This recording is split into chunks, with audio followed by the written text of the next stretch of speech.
Halo semua, hari ini kita bahas topik yang menarik.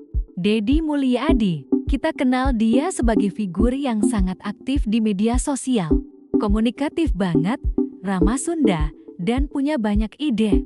Tapi di sisi lain, tantangan nyata yang dihadapi Jawa Barat, khususnya soal utang digital pinjol dan pengangguran, masih cukup berat. Jadi, apakah citra digital Deddy sejalan dengan kerja nyata? Yuk, kita ulas bareng. Pertama-tama, gak bisa dipungkiri, Deddy Mulyadi sangat aktif menggunakan media digital untuk membangun citranya. Gaya komunikasinya sangat Sunda. Di akun media sosialnya, dia sering menyampaikan pesan-pesan sosial, edukasi finansial, dan kebijakan dengan cara yang gampang dipahami masyarakat. Ini jadi salah satu senjatanya untuk menjangkau publik. Tapi, di balik itu semua, muncul pertanyaan, apakah citra, lama dan bijak itu diterjemahkan ke tindakan nyata yang efektif untuk menyelesaikan masalah struktural di Jawa Barat? Salah satu isu besar yang disorot Deddy sendiri adalah fenomena pinjol pinjaman online. Menurut dia, Jawa Barat menjadi juara pinjol senasional. Menurut Deddy, banyak orang tua berutang untuk membiayai gaya hidup anak, seperti beli handphone, bayar motor, study tour, perpisahan sekolah. Dia menyoroti budaya sosial yang berbahaya. Walau utang, yang penting kelihatan kaya. Untuk menanggulangi itu, Deddy minta OJK Jabar untuk lebih tegas menertibkan pinjol ilegal dan lembaga keuangan gelap seperti koperasi simpan pinjam yang beroperasi seperti rentenir. Dia bahkan imbau masyarakat agar hidup lebih sederhana. Kalau tidak punya uang, jangan dipaksakan berutang demi tampil mewah. Di sisi lain, ia juga mendorong literasi keuangan agar masyarakat gak mudah terjerat pinjaman konsumtif. Tapi meski Deddy giat bicara soal pinjol di media sosial, realitas utang konsumtif di masyarakat Jawa Barat masih sangat besar.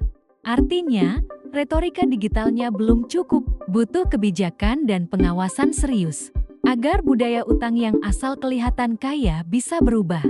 Masalah kedua yang penting banget, pengangguran di Jawa Barat. Data BPS menunjukkan bahwa di Februari tahun 2025, jumlah pengangguran di Jabar mencapai 1,81 juta orang. Meskipun tingkat pengangguran terbuka sedikit menurun menjadi 6,74%, angka orang yang tidak bekerja secara absolut tetap tinggi. Menurut survei Litbang Kompas, publik sangat khawatir soal lapangan kerja. 44,8% responden menyebutnya sebagai masalah paling mendesak. Dan survei yang sama mencatat bahwa 64,9% responden menilai buruk upaya pemerintahan Deddy dalam menciptakan lapangan kerja. Deddy punya program Nyari Gawe, aplikasi rekrutmen berbasis digital, menghubungkan pencari kerja dengan perusahaan. Tapi kritik muncul di masyarakat. Apakah aplikasi ini cukup menyerap semua pencari kerja? Karena, meski aplikasi ini cepat berkembang, pengangguran tetap menjadi PR besar. Di satu sisi, Deddy sangat ahli membangun citra lewat media sosial. Dia bisa bicara ke banyak orang, edukasi, kampanye gaya hidup sederhana. Tapi di sisi lain, masalah struktural seperti utang masyarakat dan pengangguran belum selesai.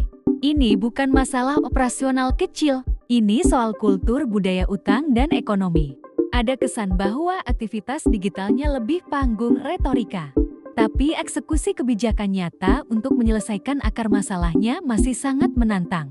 Jadi, harapannya, Deddy Mulyadi harus bisa menyelaraskan citra digitalnya dengan kerja real di lapangan. Untuk masalah pinjol, dia perlu tak hanya mengingatkan masyarakat via sosmed, tapi juga memperkuat regulasi, kerjasama dengan OJK, dan pendampingan literasi keuangan. Untuk pengangguran, program Nyari Gawe bisa jadi jalan, tapi harus disertai pelatihan keterampilan, kolaborasi dengan dunia industri, dan investasi nyata, agar perusahaan mau menyerap tenaga kerja lokal. Dia juga perlu transparansi laporan capaian program ketenagakerjaan agar publik bisa mengukur apakah retorika digitalnya benar-benar memberikan dampak. Deddy memang sosok digital. Dia pintar membangun narasi, cerita, dan edukasi lewat media sosial. Tapi, kerja nyata untuk menyelesaikan isu utang konsumtif dan pengangguran di Jawa Barat masih jadi batu sandungan besar. Jadi itu adalah sudut pandang kami ya. Dan terima kasih sudah menonton.